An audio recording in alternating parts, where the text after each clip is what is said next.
Hello everyone, स्वागत है आप सबका बच्चों आज के हमारे इस नए लेक्चर में क्लास 11th के। और जैसा आप सबको बच्चों ये बात पता ही है कि हमने अभी तक लोगैरिथम वाला portion, method of intervals, modulus और लोगैरिथमिक इनइक्वालिटी ये सब हम पढ़ चुके हैं। तो ये कुछ बेसिक सा पोर्शन होता है जो हमें कोई भी और आगे चैप्टर पढ़ने के लिए चाहिए होता है। और 9th-10th का तो बेसिक आपको आता ही है, इसलिए मैंने बहुत ज़्यादा बेसिक से भी स्टार्ट नहीं किया था। तो आज हम स्टार्ट करेंगे एक नए चैप्टर के साथ, एक बड़े चैप्टर के साथ, जिसका नाम है ट्रिग्नोमेट्री। ट्रिग्नोमेट्री बच्चों आपने क्लास 10th में ऑलरेडी पढ़ा है, ठीक है।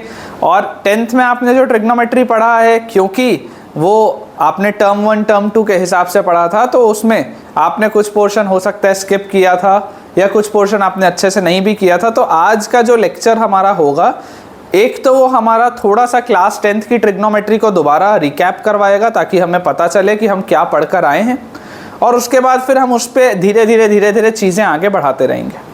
आपको ये बात बच्चों पता होनी चाहिए कि ट्रिग्नोमेट्री के अंदर टोटल 4 चैप्टर्स आएंगे।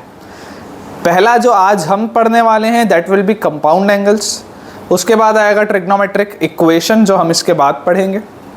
ट्रिग्नोमेट्रिक इक्वेशन के बाद आने वाला है बेटा सॉल्यूशन ऑफ ट्राइंगल। ये 3 चैप्टर्स क्लास 11th में होते हैं। और उसके बाद जो चौथा ट्रिग्नोमेट्री का चैप्टर होगा that will B inverse trigonometric functions. ये 4 चैप्टर्स मिलके ट्रिग्नोमेट्री बनती है। और मैं आपको एक चीज़ और ये बताना चाहूँगा बच्चों कि ट्रिग्नोमेट्री भी मतलब ऐसा बहुत कम बार होता है जेईई एडवांस में कि ट्रिग्नोमेट्री का भी कोई प्योर सवाल उठ गया है, क्योंकि ट्रिग्नोमेट्री भी एक ऐसा टॉपिक है जो किसी के भी साथ मिक्स होता है। ट्रिग्नोमेट्री को आप परम्यूटेशन कॉम्बिनेशन में घुसाओ, ट्रिग्नोमेट्री को आप क्वाड्रेटिक में इन्वॉल्व करो, ट्रिग्नोमेट्री को आप डिटर्मिनेंट मैट्रिसेस में लेकर जाओ, आपको जिसमें लेकर जाना है आप उसमें लेकर जाओ। कैलकुलस में आप ले जाओ ट्रिग्नोमेट्री को, क्लास 12th में, सब में उसकी मिक्सिंग होती है। तो हमें बच्चों जो बात समझनी है वो ये समझनी है कि हम जब अभी ट्रिग्नोमेट्री पढ़ेंगे तो उसे बहुत ही ज़्यादा हम डिटेल में पढ़ेंगे ताकि हमारा कुछ भी पोर्शन मिस ना हो, ठीक है।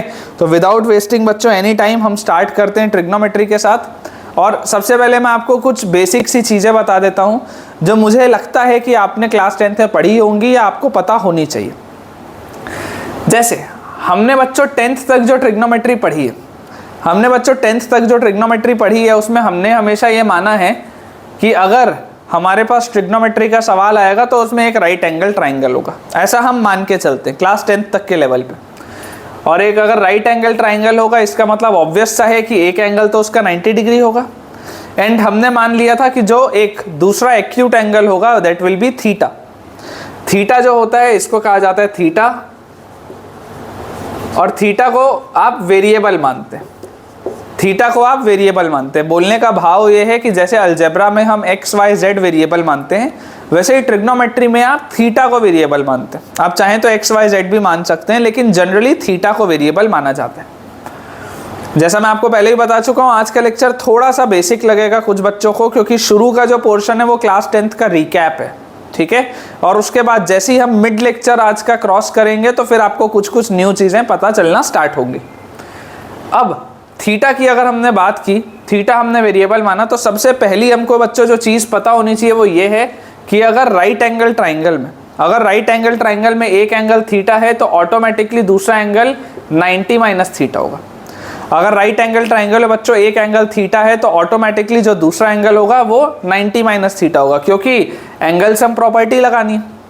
तीनों एंगल का सम 180 डिग्री होना चाहिए। आप वहाँ से सॉल्व करेंगे तो निकल कर आ जाएगा।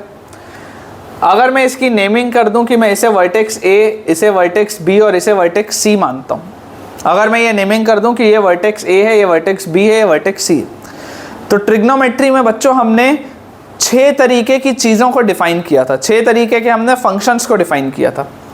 एक था साइन, एक था कॉस, फिर था टैन, उसके बाद आएगा कोसेक, सेक और कॉट।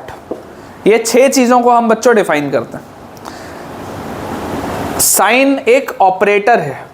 साइन क्या है? साइन एक ऑपरेटर है। ये 6 के 6 जो हैं ये एक ऑपरेटर हैं जो ऑपरेट करते हैं किसी चीज़ पर। ये 6 के 6 ऑपरेटर्स हैं जो ऑपरेट करते हैं किसी चीज़ पर। बोलने का मतलब क्या है कि ये जो साइन वाला ऑपरेटर है या कॉस वाला है या टैन वाला है या कोसेक, सेक, कॉट, ये जो 6 ऑपरेटर हैं they operate on angles, these operator operate on angles. मतलब कि आज के बाद अगर मुझे कभी भी साइन के आगे कुछ लिखा हुआ दिखे तो मुझे ये बात पता चल जानी चाहिए कि यार ये तो कोई ना कोई एंगल लिखा हुआ है। अगर मान लो मुझे बोला जा रहा है साइन ऑफ 315, तो ये ज़रूर 315 डिग्री जो होगा वो एंगल होगा। या अगर मान लो मुझे बोला जा रहा है साइन ऑफ 3a, तो ज़रूर ये जो 3a होगा वो क्या होगा, एक एंगल होगा। ठीक है, ये सारी चीज़ें आएंगी। अभी फ़िलहाल समझने का सेंस सिर्फ इतना है कि ये सब ऑपरेटर हैं, ये ऑपरेट करते हैं एंगल्स के ऊपर। तो अगर मेरे पास साइन थीटा लिखा हुआ है तो साइन थीटा को हमने 10th में कैसे डिफाइन किया था, sine theta was perpendicular upon hypotenuse. Theta के सामने जो साइड होगा उसको परपेंडिकुलर बोलते हैं। जो भी आप एंगल लिख रहे हैं उसके सामने वाला side is called the perpendicular. तो सामने वाला साइड अपॉन हाइपोटेनियस, तो इसके सामने कौन सा साइड है, ए बी है, अपॉन हाइपोटेनियस क्या है, ए सी है। वैसे ही अगर हम कॉस थीटा की बात करें तो कॉस थीटा में ये जो नीचे वाला साइड है बी सी अपॉन हाइपोटेनियस ए सी। वैसे ही अगर हम टैन थीटा की बात करें तो टैन थीटा हो जाएगा सामने वाला साइड अपॉन नीचे वाला साइड, जो कि हो जाएगा A B upon B C. और इसी को आप sine theta by cos theta भी बोलते हैं। ये सब आपने पढ़ा हुआ है, इसलिए मैं डायरेक्टली बस लिख के आगे बढ़ जाऊंगा। कोसेक थीटा जो होता है बच्चों, कोसेक थीटा होता है साइन थीटा का रेसिप्रोकल। कोसेक थीटा होता है साइन थीटा का रेसिप्रोकल, तो ये आ जाएगा A C by A B. Sec theta होता है कॉस थीटा का रेसिप्रोकल, तो ये आ जाएगा बच्चों ए सी बाय बी सी। और लास्ट में बेटा मेरे पास आता है कॉट थीटा। कॉट थीटा होता है टैन का रेसिप्रोकल, तो ये आ जाएगा B C by A B, जिसको कि आप cos theta by sine theta भी बोल सकते हैं, या जिसको कि आप टैन थीटा का रेसिप्रोकल भी बोल सकते हैं। आप टैन थीटा का रेसिप्रोकल भी बोल सकते हैं, आपकी इच्छा है, आपकी इच्छा के ऊपर। तो ये हमने बेसिक सी चीज़ें पढ़ी थी कि हमने किस तरीके से हमारे 6 ऑपरेटर्स को डिफाइन किया। इसके बाद जो बच्चों हमने चीज़ पढ़ी थी वो था कॉम्प्लीमेंट्री एंगल्स का कंसेप्ट। कॉम्प्लीमेंट्री एंगल्स का कंसेप्ट हम पढ़े थे। तो कॉम्प्लीमेंट्री एंगल्स क्या होते हैं? कॉम्प्लीमेंट्री एंगल्स मतलब वैसे दो एंगल्स जिनका सम 90 डिग्री होता है। जैसे यहाँ पर थीटा और 90 minus theta, these are complementary angles. तो हमने ये बात पढ़ी थी कि साइन ऑफ 90 माइनस थीटा जो होता है वो कॉस थीटा के बराबर होता है। कॉस ऑफ 90 माइनस थीटा जो होता है वो साइन थीटा के बराबर होता है। टैन ऑफ 90 माइनस थीटा जो होता है वो कॉट के बराबर होता है। और cot of 90 minus theta tan theta के बराबर होता है। ये सब हम पढ़ कर आए हैं, इसलिए मैं डिराइव नहीं कर रहा हूँ। ये सब हम पढ़ कर आए हैं, इसलिए बच्चों मैं डिराइव नहीं कर रहा हूँ। सेक ऑफ 90 माइनस थीटा होता है कोसेक थीटा, और कोसेक ऑफ 90 माइनस थीटा होता है सेक थीटा। ये कॉम्प्लीमेंट्री एंगल्स वाली चीज़ भी हम पढ़ कर आए। ये जो कॉम्प्लीमेंट्री एंगल्स वाली चीज़ें हैं ये भी हम पढ़ कर आए। और इसके बाद लास्ट में हम बच्चों जो पढ़ते हैं दैट इज ट्रिग्नोमेट्रिकल आइडेंटिटीज।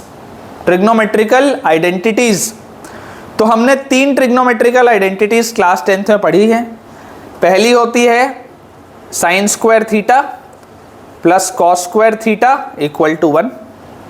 दूसरी होती है sec square theta minus tan square theta equal to 1। और तीसरी होती है बच्चों cosec square theta minus cot square theta equal to 1। अगर आप किसी और बुक में देखेंगे बेटा तो बुक में देखने में आपको ये मिलेगा कि यार sine square theta plus cos square theta equal to 1, ये तो ऐसे ही लिखते हैं, लेकिन बाकी जगह पे sec square theta equal to 1 plus tan square theta लिखा जाता है, और cosec square theta equal to 1 plus cot square theta लिखा जाता है। लिखने का तरीका यह होता है कि sec square is equal to 1 plus tan square और cosec square is equal to 1 plus cot square. लेकिन मैं आपको बच्चों इसमें यह बोलना चाहूँगा कि हमें हमेशा इस तरीके से याद रखना चाहिए। हमें हमेशा इस तरीके से याद रखना चाहिए। क्यों? इस तरीके से याद रखने का फ़ायदा क्या है? इस तरीके से याद रखने का बच्चों फ़ायदा इसमें यह होता है कि हमारे पास हमें दिख रहा होता है कि हम इसमें और इसमें ए स्क्वायर माइनस बी स्क्वायर वाली आइडेंटिटी लगा सकते हैं। ये दोनों में बच्चों हम ए स्क्वायर माइनस बी स्क्वायर वाली आइडेंटिटी लगा सकते हैं, ये सबसे बड़ा फायदा है इसमें। ठीक है, तो आई होप बच्चों ये क्लास 10th में जितना हम पढ़ कर आए थे, ये बेसिक है क्लास 10th का, जितना हम पढ़ के आए थे ये आपको अच्छे से क्लियर होगा। और अब हम थोड़ा सा अपना लेक्चर आगे बढ़ाते हैं, हम इस पर बेस्ड कुछ सवालों को करते हैं ताकि आप थोड़ा सा फेमिलियर हो जाएं टॉपिक के साथ, और उसके बाद फिर हम अपना मेन लेक्चर आगे स्टार्ट करेंगे। तो बच्चों हम आगे बढ़ते हैं। हमारे पास जैसे मान लो सवाल लिखा है, find the reciprocal of, find the reciprocal of sec theta minus tan theta. मान लो हमारे पास पहला सवाल लिखा है, find the reciprocal of sec theta minus tan theta. अब इसमें मैं करवाना क्या चाह रहा हूँ, मैं इसमें बेटा करवाना ये चाह रहा हूँ कि मैं आपको इसमें बच्चों ये चीज़ याद दिलाना चाह रहा हूँ कि हम अभी अभी बच्चों ट्रिग्नोमेट्रिकल आइडेंटिटी पढ़ें।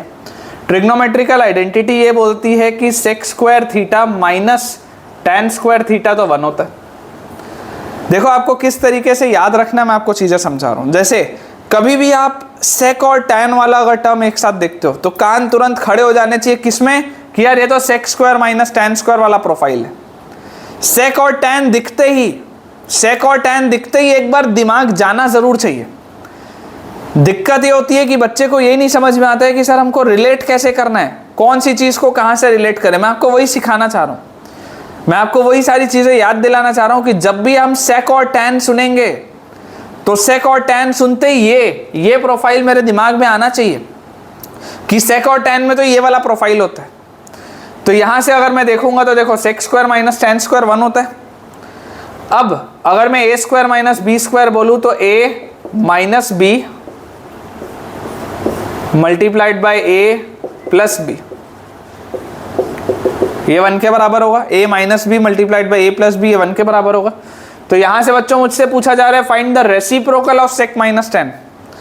तो मुझे क्या ये दिख रहा है कि सेक प्लस टेन अगर मैं एलएचएस में रखूं, अगर मैं एलएचएस में सेक प्लस टेन लिखूं तो आरएचएस में क्या आ जाएगा, 1 अपॉन सेक माइनस टेन। तो ये सेक माइनस टेन का रेसिप्रोकल किसके बराबर आ रहा है, सेक माइनस टेन का रेसिप्रोकल बच्चों किसके बराबर आ रहा है, सेक माइनस टेन का रेसिप्रोकल आ जा रहा है सेक प्लस टेन के बराबर। बेसिक सी चीजें, देखो ऐसे सवाल कहीं तुमको नहीं मिलेंगे, ये सिर्फ 10th के लेवल के सवाल हैं। हम सिर्फ और सिर्फ प्रैक्टिस बच्चों ये करना चाह रहे हैं कि हम थोड़ा सा फेमिलियर हो जाएं टॉपिक के साथ, दैट्स इट। ऐसे सवाल एकदम बेकार सवाल होते हैं, ये आपको किसी बुक में नहीं मिलेगा, एकदम ही तुच्छ कैटेगरी के सवाल है ये, ठीक है। लेकिन हमारा इसको करवाने के पीछे का मकसद क्या है कि आप थोड़े से फेमिलियर हो जाएं कि यार 10th में हम क्या पढ़ के आए हैं। 11th के लिए मैं आपको बोल दूं बच्चों, जितने भी बच्चे इस वीडियोस को देख रहे होंगे, जो भी बच्चे ट्रिग्नोमेट्री के इस लेक्चर को देख रहे हैं, आपके लिए एक मस्ट बाय बुक एक किताब है जो आपको खरीदनी है, which is SL Loney's plain trigonometry. SL Loney's plain trigonometry ये आपको लेनी है कंपल्सरीली। कोई भी एक अच्छा बच्चा होता है उसके बुक शेल्फ में ये बुक होगी ही होगी, अगर आप एक आईआईटी एस्पिरेंट है तो। इस बुक में आपको मैं बोलता हूं बहुत डिफिकल्ट सवाल नहीं मिलेंगे, लेकिन इस बुक में आपको ऐसे सवाल 100% मिलेंगे जिससे कि आपके कंसेप्ट बेहतरीन हो जाए, जिससे कि आपके कंसेप्ट बहुत ज़्यादा स्ट्रांग हो जाए। ऐसे हर चैप्टर की बेटा बुक्स होती है।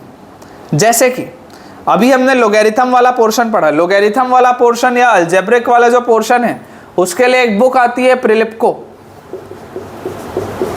स्टैंडर्ड बुक है प्रिलिप्को, अच्छे इंस्टीट्यूट्स में कराया जाता है। अगर किसी को चाहिए हो इसमें से होमवर्क तो आप मुझे कमेंट से बता सकते हैं। अगर आप मान लीजिए किसी कारणवश इन बुक्स को नहीं खरीद पा रहे हैं या आपको ये बुक्स इजीली अवेलेबल नहीं हैं, आप मुझे कमेंट कर दीजिए, मैं आपको इस बुक का पीडीएफ या नेसेसरी एक्सरसाइजेस का पीडीएफ शेयर कर दूंगा। मैं लिंक आपको शेयर कर दूंगा, वहां से आप जाके उसका होमवर्क में भी देख सकते हैं, जो इससे रेलेवेंट एक्सरसाइजेज हैं वो भी देख सकते हैं, चाहे लॉग की हो, चाहे मॉड्यूलस की हो, चाहे ट्रिग्नोमेट्री की हो।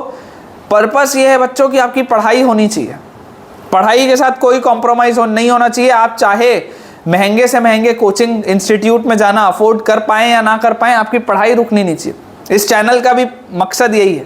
कि हमारी पढ़ाई रुकनी नहीं चाहिए। तो ये हो गया एक सवाल। वैसे ही अगर मान लो मैं दूसरा एक सवाल बोलता हूं कि अब आप रेसिप्रोकल बच्चों बताओ मुझे cosec theta plus cot theta का, cosec theta plus cot theta का। अगेन जैसे कि सेक और टैन सुनते ही, सेक और टैन सुनते ही मेरे दिमाग में घंटियां बज जानी चाहिए। किसके लिए बच जानी चाहिए? इसके लिए बच जानी चाहिए कि यार सेक और टैन में तो sec square minus tan square वाला प्रोफाइल होता है। सेम लॉजिक से बच्चों कोसेक और कॉट सुनते ही दिमाग में जलना चाहिए कि यार कोसेक और कॉट तो cosec square minus cot square वाला प्रोफाइल है। Cosec square minus cot square equal to 1 तुरंत आना चाहिए दिमाग में, तुरंत क्लिक होना चाहिए। यहां से बच्चों में अगर A square minus B square बोलूं तो मेरे पास आ जाएगा A minus B multiplied by A plus B equal to 1। और अगर मुझसे कोसेक प्लस कॉट का रेसिप्रोकल पूछा जा रहा है तो जरा सोच के देखो, अगर मैं एलएचएस में कोसेक माइनस कॉट वैसे का वैसा ही रहने दूं तो क्या मैं आरएचएस में ऐसा लिख सकता हूं क्या 1 बाय कोसेक प्लस कॉट? सोच के देखो, क्या मैं 1 बाय कोसेक प्लस कॉट बोल सकता हूं? और अगर मैं इसमें बच्चों 1 बाय कोसेक प्लस कॉट बोलता हूं तो आप देख लीजिए कोसेक प्लस कॉट का रेसिप्रोकल क्या आ जाएगा? Cosec minus cot. अगर हमारे पास लिखा हुआ है कोसेक प्लस कॉट तो उसका रेसिप्रोकल क्या आ जाएगा बच्चों? उसका रेसिप्रोकल हमारे पास आ जाएगा कोसेक माइनस कॉट। ठीक है, तो आई होप बच्चों आपको ये आइडेंटिटीज तो किस तरीके से लगानी है वो आपको समझ में आ गई होंगी। अब हम एक अगला सवाल और करते हैं। आई होप आपने ये पूरी चीज़ लिख ली होगी।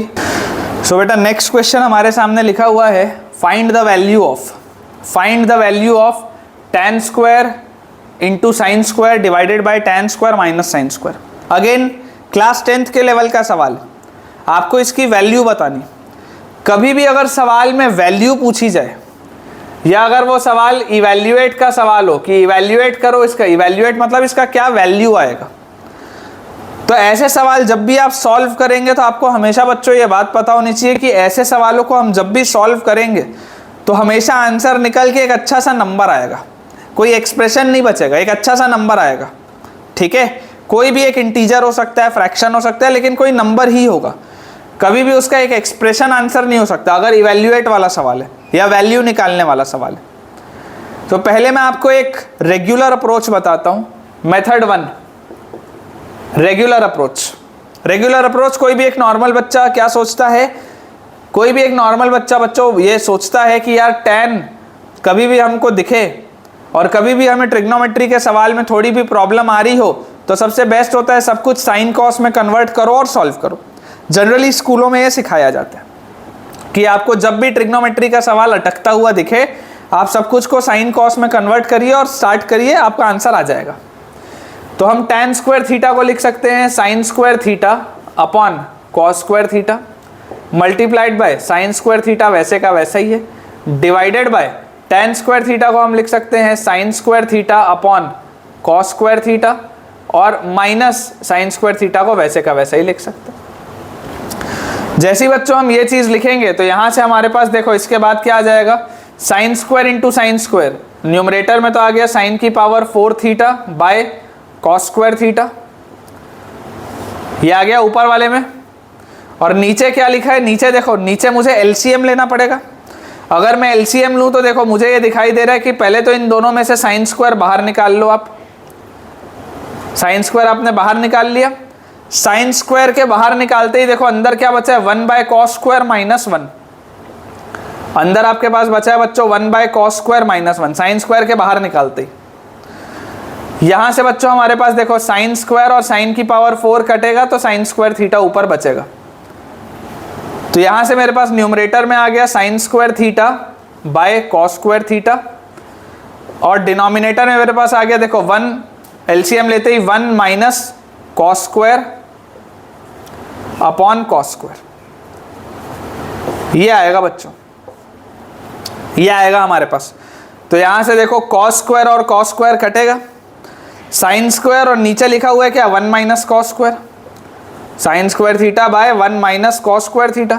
और हमें ये चीज ट्रिग्नोमेट्रिकल आइडेंटिटी से पता है कि 1 माइनस कॉस स्क्वायर थीटा तो क्या होता है, साइन स्क्वायर थीटा होता है। तो साइन स्क्वायर थीटा नीचे भी है, साइन स्क्वायर थीटा ऊपर भी है, कट के पूरे का आंसर क्या आ जाएगा 1।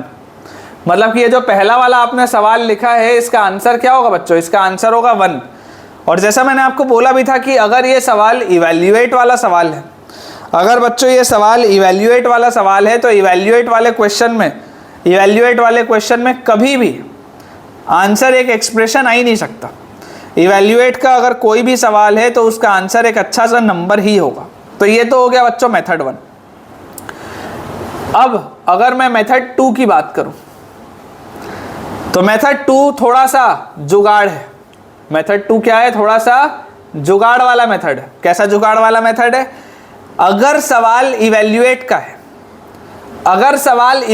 का है तो ये बात तो समझ में आती है कि इसका आंसर कोई ना कोई अच्छा सा नंबर होगा।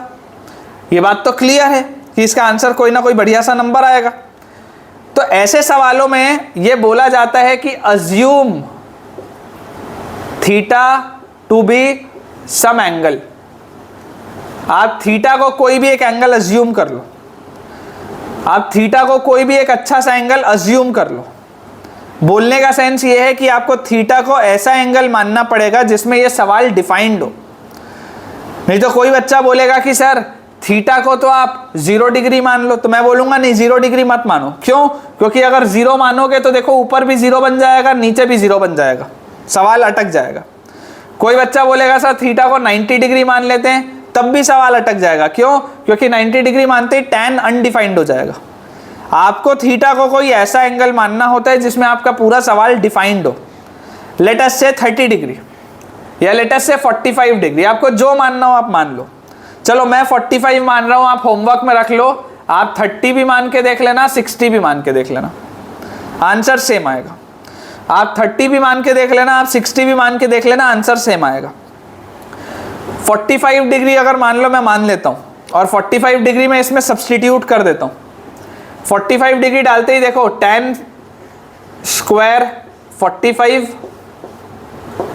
Into sine square 45 divided by tan square 45 minus sine square 45, ये आ जाएगा मेरे पास। यहां से देखो tan 45 1 होता है तो 1 का स्क्वायर तो 1 मल्टीप्लाइड बाय साइन 45 1/√2 होता है, 1/√2 का स्क्वायर करना पड़ेगा, डिवाइडेड बाय tan 45 1 होता है माइनस साइन 45 1/√2 होता है, उसका स्क्वायर लिखा। सॉल्व आप करेंगे 1/√2 का स्क्वायर मतलब हाफ, डिवाइडेड बाय 1 माइनस 1/√2 का स्क्वायर मतलब half. Half by half answer देखो 1 आ रहा है, 1 माइनस हाफ भी हाफ होगा, हाफ बाय हाफ आंसर 1 आ रहा है।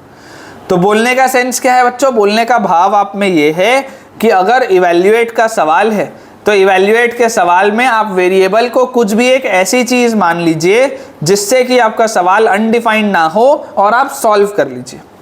क्योंकि इवैल्यूएट वाला सवाल हमेशा कोई एक नंबर आता है और अगर वो हमेशा ही कोई नंबर आएगा मतलब वो थीटा के इंडिपेंडेंट होगा। लॉजिक क्या है, लॉजिक यही तो है कि इवैल्यूएट वाला सवाल जो है, अगर इवैल्यूएट वाले सवाल का आंसर कोई नंबर आ रहा है, कोई भी एक नंबर आ रहा है, इसका मतलब मेरा जो फाइनल आंसर होगा वो एक नंबर है which is independent of theta, which is independent of theta. ये जो बेटा नंबर होगा ये थीटा के इंडिपेंडेंट होगा ना। तो क्योंकि ये थीटा के इंडिपेंडेंट होगा इसका मतलब क्या है कि आपको जो भी थीटा रखना हो आप रख सकते हैं, क्योंकि फाइनल आंसर को थीटा से फर्क ही नहीं पड़ रहा। ये इसके पीछे का लॉजिक है। आई होप आपको ये चीज बढ़िया से बच्चों समझ में आई होगी, तो आप इसे नोट करिए। अब हम अगला सवाल बनाते हैं। तो बच्चों अब अपने पास जो अगला सवाल लिखा है वो है find the value of cosec square theta -1 multiplied by tan square theta. एकदम सरल सा सवाल, cosec square theta -1 multiplied by tan square theta. अब आपको एक चीज क्या पता है, आपने अभी अभी ट्रिग्नोमेट्रिकल आइडेंटिटी पढ़ी है। देखो कोसेक्स, जैसे मैंने आपको बोला कि कोसेक और कॉट का प्रोफाइल आपके दिमाग में आना चाहिए, सेम गोज विथ कि यार कोसेक स्क्वायर और 1 भी अगर आपको दिख रहा है तो वो वाली आइडेंटिटी में टर्म्स थे ही कितने, वो आइडेंटिटी थी cosec square theta minus cot square theta equal to 1। यही तो वो आइडेंटिटी थी। तो अगर आपको दिख रहा है कोसेक स्क्वायर और कॉट स्क्वायर, तब तो ये प्रोफाइल याद आना बहुत नॉर्मल सी बात है। लेकिन अगर आपको कोसेक स्क्वायर और 1 भी दिख रहा है तो एक बार सोच के तो देखो कि इससे सॉल्व हो भी सकता है या नहीं। डायरेक्टली साइन कॉस में कन्वर्ट नहीं करना चाहिए, पहले सोच के देखना चाहिए कि हमने अगर ये पढ़ा है तो ये सॉल्वेबल है भी या नहीं। तो यहां से मैं देख सकता हूं this implies cosec square theta minus 1 is equal to cot square theta. ये आ जाएगा, 1 को इधर ले गया, कॉट स्क्वायर को उधर ले गया, तो कोसेक स्क्वायर माइनस 1 की वैल्यू है कितनी, इसकी वैल्यू है कॉट स्क्वायर थीटा, और उसके साथ क्या लिखा हुआ है tan स्क्वायर थीटा। और हमको पता है कि कॉट और tan क्या होते हैं, कॉट और tan रेसिप्रोकल होते हैं। तो अगर कॉट और tan रेसिप्रोकल होते हैं तो इसका आंसर क्या आएगा, 1 आएगा। बहुत सरल सा सवाल है, आप चाहो तो कोई एंगल रख के भी देख सकते हो, जो आपकी मर्जी है, जिसमें ये सवाल मेरा डिफाइंड हो आप रख के देख लीजिए, आपके पास आंसर आ जाएगा। वैसे ही अगला सवाल हमारे पास लिखा हुआ है, आपको इवैल्यूएट करना है बच्चों cot square theta into cos square theta divided by cot square theta minus cos square theta. ये हमारे पास सवाल है, ठीक है, ये हमारे पास सवाल है। बहुत ही आसान सा बच्चों क्वेश्चन है, जैसा हमने पहले भी किया है कि हमारा दिमाग अगर हमें कॉट या tan दिख रहा है तो एक बार सोचना चाहिए कि यार अगर नॉर्मली किसी प्रोफाइल में सॉल्व नहीं हो रहा है तो साइन कॉस में कन्वर्ट करके आगे बढ़ जाओ। तो उस लॉजिक से अगर हम बच्चों देखें तो देखो यहाँ पर हम क्या कर सकते हैं, कॉट स्क्वायर थीटा को हम लिख सकते हैं cos square theta upon sine square theta. ये हम लिख सकते हैं कॉट स्क्वायर थीटा को, multiplied by cos square theta वैसे का वैसे ही है, divided by cot square theta को हम लिख लें cos square theta upon sine square theta, और माइनस कॉस स्क्वायर थीटा वैसे का वैसे ही हम लिख लें। तो यहां से हमारे पास क्या आ गया, देखिए कॉस स्क्वायर और cos square, cos two the power 4 theta divided by sine square theta upon cos square common अगर मैं ले लूं तो अंदर मेरे पास बचेगा 1 बाय साइन स्क्वायर माइनस 1। तो यहां से बच्चों देखो कॉस स्क्वायर और कॉस की पावर 4 कटेगा तो एक कॉस स्क्वायर थीटा बचेगा ऊपर। तो मेरे पास आ गया cos square theta upon sine square theta divided bye LCM अगर लूंगा तो 1 minus sine square upon sine square आएगा एलसीएम लेते ही। तो आप देख सकते हैं ये साइन स्क्वायर और साइन स्क्वायर तो कटेगा, और 1 माइनस साइन स्क्वायर किसके बराबर होता है, कॉस स्क्वायर के बराबर, क्योंकि ये sine square plus cos square equal to 1 वाली प्रोफाइल है। तो ये 1 माइनस साइन स्क्वायर मतलब कॉस स्क्वायर, और ये वाला कॉस स्क्वायर ये भी कटेगा। तो फाइनल आंसर इसका भी क्या आएगा, 1। बहुत इजी से क्वेश्चन है बेटा, बहुत इजी से क्वेश्चन हैं। It is only for practice point of view, these questions are only for practice point of view बच्चों। बहुत ही आसान से सवाल हैं, पर्पस सिर्फ ये है कि हमारी प्रैक्टिस थोड़ी बहुत हो जाए 10th के लेवल की, ताकि हम 11th का पोर्शन दोबारा बहुत आसानी से सॉल्व कर पाए। अगला सवाल है sec theta plus cosec theta, sec theta plus cosec theta multiplied by sine theta plus cos theta minus sec theta cosec theta. मान लो ये सवाल, मान लो बच्चों मेरे पास ये सवाल है। अब एक तरीका तो क्या है, एक तरीका तो है कि यार इसको मैं पूरा का पूरा रेगुलर मेथड से अच्छे से सॉल्व करूं, लेकिन उसके साथ साथ एक दूसरा स्मार्ट तरीका भी है। तो स्मार्ट तरीका क्या है, स्मार्ट तरीका ये बोलता है कि थीटा को कोई एक अच्छा सा एंगल ले लो। तो आप होमवर्क के लिए क्या रखेंगे, आप होमवर्क के लिए रखेंगे रेगुलर अप्रोच, जो अच्छे से सॉल्व करने वाला तरीका होता है, पूरा सिस्टमैटिक, आप उससे सॉल्व करेंगे। मैं आपको जुगाड़ बताता हूँ। सबसे सेफ जुगाड़ होता है 45 डिग्री का। आप तो चुपचाप थीटा को 45 डिग्री उठा के डाल दो। जैसे ही आप थीटा को 45 डालोगे, सेक 45 कॉस 45 1/√2 होता है, तो सेक 45 आ जाएगा √2, cosec 45 √2, sine 45 1/√2, cos 45 1/√2 minus sec 45 √2, cosec 45 √2। तो √2 और √2 आ जाएगा 2√2, 1/√2 और 1/√2 आ जाएगा 2/√2, और माइनस √2 इंटू √2 हो जाएगा 2। तो ये √2 और ये √2 तो कटा, 2 into 2 4 minus 2, answer will be 2 directly. कोई मेहनत की जरूरत नहीं है, क्योंकि आप अगर रेगुलर अप्रोच में जाओगे तो कम से कम 5-6 लाइन तो खाएगा सवाल। लेकिन अगर मैं जुगाड़ करूंगा तो सीधा 2 लाइन में मेरा आंसर आ गया 2। तो आप इसमें होमवर्क में क्या रखेंगे कि आपको रेगुलर मेथड से इसको करके बच्चों देखना है। तो बच्चों अगला सवाल हमारे पास दोबारा इवैल्यूएट का ही है। अब हमें सॉल्व करना है sec square theta plus tan square theta multiplied by cosec square theta plus cot square theta -2 sec square theta cosec square theta. एक बेहद सरल सा सवाल। रेगुलर अप्रोच भी देखते हैं और जुगाड़ भी देखते हैं।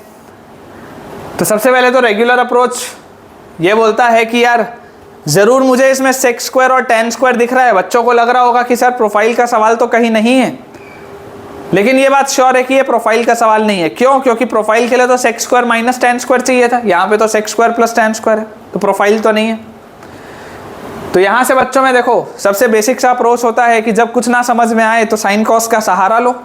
सेक स्क्वायर को डालो 1/cos स्क्वायर, टैन स्क्वायर को डालो sine square by cos square, cosec square को आप डालिए 1/cos square, sorry 1/sin square, cot square को आप डालिए बच्चों cos square upon sin square,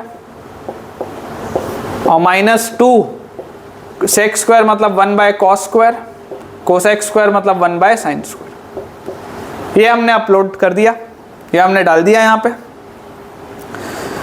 LCM हमें दिखाई दे रहा है सेम है, तो इसको हम लिख सकते हैं 1 + sin square upon cos square multiplied by 1 + cos square upon sine square -2/sin square cos square. ये हम लिख सकते हैं। अब बच्चों अगर आप ध्यान से देखेंगे तो आपको दिखाई दे रहा होगा कि ये पूरी चीज और ये पूरी चीज आपस में मल्टीप्लाई हो रही है।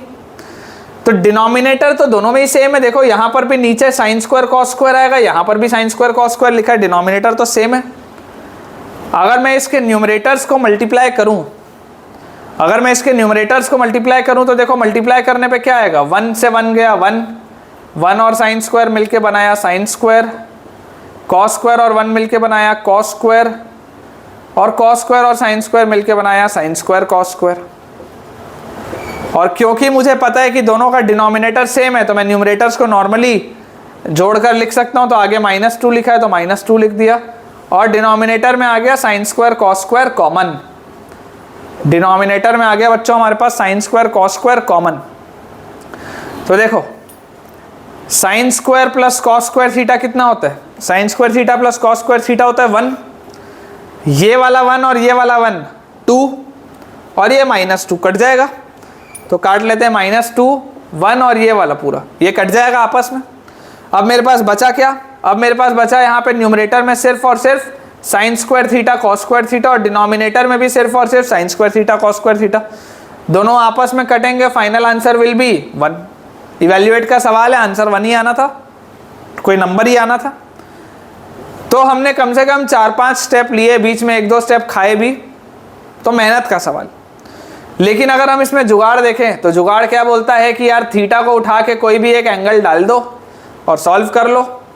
तो सेक 45 कितना होता है, सेक 45 होता है √2 का स्क्वायर 2, tan 45 होता है 1 का स्क्वायर 1 मल्टीप्लाइड बाय कोसेक 45 होता है √2 का स्क्वायर 2, कॉट 45 होता है 1 -2 इंटू सेक 45 √2 का स्क्वायर 2, कोसेक 45 √2 का स्क्वायर 2, 2 + 1 3 इंटू 3 9 - 8 बोले तो 7, 9 - 8 बोले तो 1, सॉरी, ठीक है। तो आपके पास आंसर कितना आ जाएगा 1।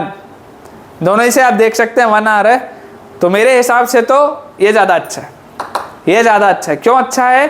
क्योंकि ये आसान है, ये समझना भी आसान है, इसे सॉल्व करना भी आसान है, और इसमें मेहनत भी ज़्यादा नहीं लगती। ये वाले में मेहनत ज़्यादा है, और थोड़ा भी आपने कहीं पर अगर एरर कर दिया तो आपका सवाल फंस जाएगा। ठीक है, तो आई होप बच्चों आपको ये चीज़ बढ़िया से क्लियर होगी। तो बच्चों अब बेसिक 10th का हमने पढ़ लिया है थोड़ा सा। तो अब हम थोड़ा सा 11th की तरफ आगे बढ़ते हैं। तो सबसे पहला लिखा है एंगल। डेफिनेशन वाइज अगर हम आगे बढ़ें, एंगल क्या होता है? कोई भी एंगल। तो angle is a measure of rotation of a given ray about its initial point. किसी भी रे को हमने कितना रोटेट किया, क्या लिखा है? Major of rotation of a given ray. कोई भी एक अगर आपके पास गिवन रे है तो उसको आपने कितना रोटेट किया about its initial point. The original ray is called the initial side and the final position of the ray after rotation is called the terminal side. बोलने का मतलब क्या है? मान लो मेरे पास एक रे है, लेट अस से OA, इट इज अ रे, OA इट इज अ रे। अब अगर ये बोला जा रहा है कि हमने इस OA वाले रे को रोटेट किया, हमने इस OA वाले रे को रोटेट किया, तो फिलहाल ये इनिशियल पोजीशन है। देखो, angle is a measure of rotation of a given ray about its initial point. Original ray is called the initial side. ये आपका इनिशियल साइड है, this is your initial side, जैसे आपके ओरिजिनली रे पड़ी थी। अब आपने इसे इस पॉइंट O के अबाउट, आपने इसे इस पॉइंट O के अबाउट रोटेट किया। मान लीजिए आप यहां ले गए किसी A डैश वाले पॉइंट पे, पहले ये OA पे था, अब ये OA डैश पे। तो अगर आप इधर ले गए तो देखो क्या लिखा हुआ है? After rotation is called the terminal side. ये इनिशियल साइड था और इसको आपने रोटेट कर दिया, तो रोटेट होने के बाद ये क्या कहलाएगा? This will be known as terminal side. Rotate होने के बाद ये क्या कहलाएगा? It will be called terminal side. तो ये कितना आपने रोटेट किया, this rotation, this is called the angle. दोबारा बोल रहा हूं, angle is a measure of rotation of a given ray. कोई एक गिवन रे थी, इनिशियल साइड थी, उसको आपने रोटेट किया। Measure of rotation of a given ray about its initial point, इस पॉइंट के about. The original ray is called the initial side and the final position of the ray after rotation is called the terminal side. The point of rotation is called the vertex. ये जो rotation का point है, ये point O, this point O is known as vertex. आपने जिस point के about उसको rotate किया, that will be known as vertex. अब रोटेट तो हम दो तरीके से कर सकते थे। हम ऐसा भी तो कर सकते थे कि ये हमारे पास रे OA थी और इस रे OA को मैं ऊपर ना लेकर जाके नीचे ले आता, ऐसा कर देता। ये जो मैंने थीटा एंगल ऊपर रोटेट किया, ये थीटा एंगल मैं नीचे रोटेट कर देता। इस स्थिति में ये इनिशियल साइड तो वैसे का वैसा ही है और ये टर्मिनल साइड वैसे का वैसा ही है। This is my terminal side. ये वर्टेक्स भी वही है, कोई प्रॉब्लम की बात नहीं है। तो पॉइंट बच्चों कितना सा है? पॉइंट बहुत सिंपल सा है हमारे पास कि एक नोटेशन सिस्टम होता है। नोटेशन सिस्टम किस तरीके का होता है? जैसे हम जब कार्टेशियन प्लेन की बात करते हैं, जब हमने पहली बार कोऑर्डिनेट ज्योमेट्री पढ़ा था और जब हम कार्टेशियन प्लेन की बात करते हैं, तो कार्टेशियन प्लेन ये बोलता है कि अगर मैं 0 से इधर बढ़ना चालू करूं, आपके एंगल से बोल रहा हूं, अगर मैं 0 से इधर बढ़ना चालू करूं तो पॉजिटिव, इधर जाऊं तो नेगेटिव, ऊपर जाऊं तो पॉजिटिव, नीचे जाऊं तो नेगेटिव। वैसे ही इसमें बोला जाता है कि अगर आपने रोटेशन एंटी क्लॉकवाइज किया है, घड़ी चलती है क्लॉकवाइज, 1 2 3 4 5 6 ऐसा घड़ी चलती है क्लॉकवाइज, ये आपकी घड़ी ऐसे चलती है, this is clockwise. Anti clockwise घड़ी के उल्टे। तो अगर मैंने उल्टे साइड में चलना चालू किया, अगर मैंने एंगल ऐसे घुमाया एंटी क्लॉक में, तो वो angle will be considered as positive. और अगर मैंने एंगल नीचे घुमाया, अगर मैंने एंगल ऐसे घुमाया क्लॉकवाइज में, it will be considered as negative. तो वही लिखा हुआ है, if the direction of rotation is anti clock, अगर रोटेशन का एंगल एंटी क्लॉक है, then it is said to be positive. आप देख सकते हैं, अगर रोटेशन एंटी क्लॉक है तो ये पॉजिटिव कहलाएगा। But if the direction of the rotation is clockwise, अगर रोटेशन का डायरेक्शन क्लॉकवाइज है, then it will be called negative, तब वो नेगेटिव होगा। मतलब कि अगर मैं बोलता हूं मैग्नीट्यूड वाइज थीटा की वैल्यू मान लो 60 डिग्री, मैग्नीट्यूड वाइज थीटा की मान लो वैल्यू 60 डिग्री है, तो अगर मैग्नीट्यूड वाइज ये 60 डिग्री है तो आप ये बोलेंगे कि इसका एक्चुअल एंगल क्या होगा? +60 डिग्री। क्यों? क्योंकि आपने इसको ऐसे घुमाया एंटी क्लॉक। और ये एक्चुअल एंगल क्या होगा, -60 डिग्री। क्यों? क्योंकि आपने इसको नीचे घुमाया। माइनस और प्लस सिर्फ रोटेशन बता रहा है, पर मैग्नीट्यूड वाइज वो एंगल तो 60 डिग्री ही है। इस पे हम बेटा बहुत अभी चर्चा करेंगे अगले आने वाले लेक्चर्स में। ये सिर्फ एक बेसिक सा नोटेशन है जो मैं आपके लिए क्लियर कर रहा हूँ। आई होप आपको ये बढ़िया से क्लियर हुआ होगा। तो बच्चों अब हमारे सामने लिखा हुआ है degree measure. Degree measure, degree क्या होती है? हम पढ़ते हैं 30 degree, 40 degree, 50 degree, 60 degree, 0 degree. Degree मतलब क्या है? तो if a rotation from initial side to the terminal side is 1/360th of a revolution, then the angle is said to have a measure of 1 degree. बोलने का मतलब क्या है? If rotation from initial side to the terminal side, मान लीजिए ये मेरे पास initial side था, ये मेरे पास टर्मिनल साइड, ये O है, ये A है, ये A डैश है। This was my initial side, this is my terminal side. तो मुझे ये बोला जा रहा है if a rotation from initial side to the terminal side, अगर इनिशियल साइड से टर्मिनल साइड की तरफ आपने रोटेट किया है, is 1/360th of a revolution। एक रिवॉल्यूशन मतलब कितना होता है बच्चों? एक रिवॉल्यूशन मतलब कंप्लीट सर्कल। रोटेट तो आप थोड़ा सा कर सकते हो, लेकिन रिवॉल्व करना, रिवॉल्यूशन मतलब कंप्लीट सर्कल। तो initial side to the terminal side is 1/360th of a revolution। अगर ये 1/360th of a revolution है तो एक रिवॉल्यूशन में एंगल कितना होता है? एक रिवॉल्यूशन में बच्चों जो एंगल होता है वो होता है 360 डिग्री। एक रिवॉल्यूशन में जो एंगल होता है वो होता है 360 डिग्री।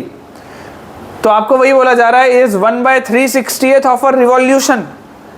अगर ये इस रिवॉल्यूशन का 1/360th पार्ट है तो 360 डिग्री का 1/360th पार्ट कितना होगा बच्चों? बोलो, 1 डिग्री होगा।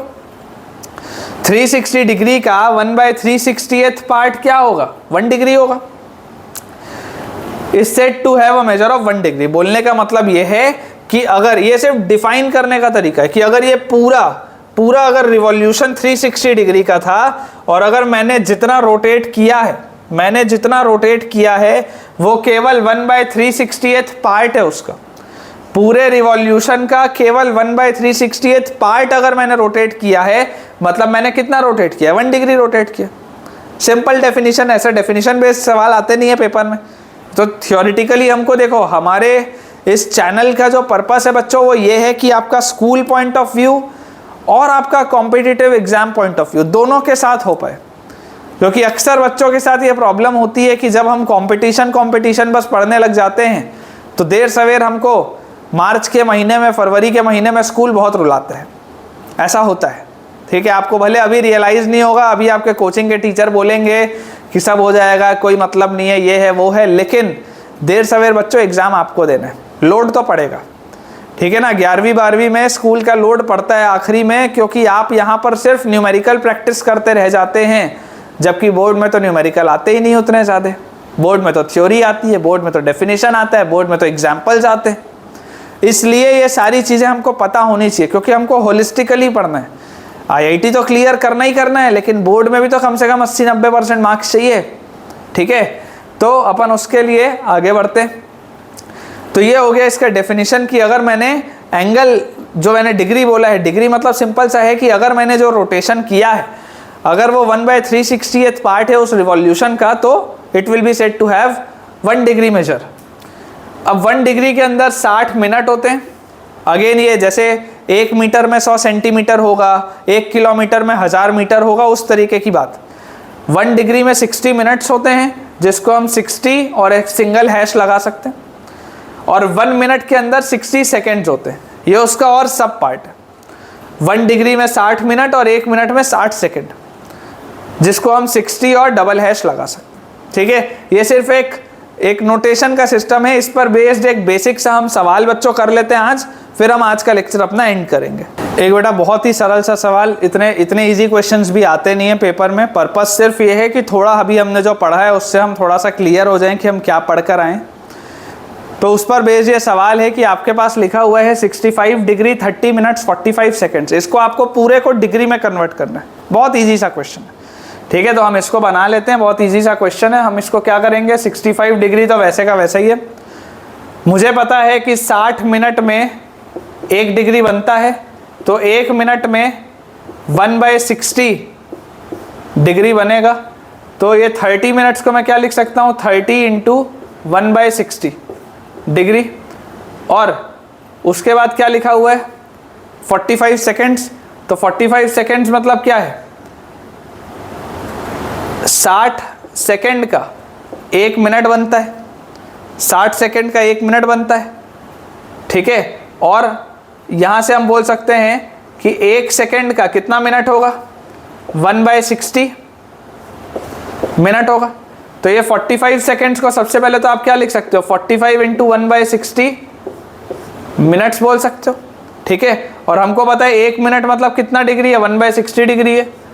तो और इसको 1/60 से मल्टीप्लाई कर दो तो ये भी डिग्री आ जाएगा। बेसिकली मैं ऐड क्यों कर रहा हूँ, मैं ऐड इसलिए कर रहा हूँ क्योंकि इसका मतलब क्या है, 65 degree plus 30 minute plus 45 second. यही तो इसका मतलब है कि 65 डिग्री और उसमें 30 मिनट्स और उसमें 45 सेकेंड्स और, क्योंकि ये जो है ये तो डिग्री से भी छोटा है ना। आपने टोटल कितना रोटेट किया, आपने टोटल रोटेट किया, आप पहले 65 डिग्री रोटेट किए, फिर आप 30 मिनट्स और रोटेट किए, फिर आप 45 सेकेंड्स और रोटेट किए। तो 30 मिनट्स और 45 सेकेंड तो बहुत छोटी छोटी सी चीज़ है ना। 1 डिग्री में 60 मिनट है, तुमने रोटेट ही 30 मिनट्स किया, मतलब तुम 1 डिग्री भी पूरा नहीं घूमे। 65 डिग्री घूमने के बाद तुम केवल 30 मिनट्स घूमे और उसके बाद तो तुम सिर्फ 45 सेकेंड्स घूमे। तो अगर पूरे को डिग्री में कन्वर्ट करना था तो इस तरीके से आप कन्वर्ट कर सकते हैं, आप ऐड करके अपना आंसर लिख सकते हैं। आप इसको आराम से सॉल्व करिए और इसका आंसर बताइए। ठीक है, तो आई होप बच्चों आपको ये वाला पोर्शन समझ में आया होगा। आज का लेक्चर क्योंकि इंट्रोडक्टरी लेक्चर था तो हमने थोड़ा सा 10th का बेसिक भी पढ़ा है और हम कुछ 11th के भी बेसिक सी चीज़ें स्टार्ट की हैं। अगले लेक्चर से हम थोड़ा सा फुल फ्लो में 11th स्टार्ट करेंगे, जिसमें हम डिग्री मेजर के बाद रेडियन मेजर करेंगे, रेडियन मेजर के बाद हम अलग अलग सिस्टम्स देखेंगे एंगल लिखने के, और फिर हम क्वेश्चंस की तरफ आगे बढ़ेंगे। तो आई होप बच्चों आपको आज का लेक्चर बढ़िया से समझ में आया होगा। आप इसके नोट्स बहुत अच्छे से बनाइएगा, क्योंकि ट्रिग्नोमेट्री एक बड़ा चैप्टर है जिसमें देर सवेर बच्चों को बहुत प्रॉब्लम होती है। आई होप अगर आपको वीडियो पसंद आया है तो आप ज़रूर लाइक और सब्सक्राइब और अपने दोस्तों के साथ इसको शेयर भी करेंगे। Thank you.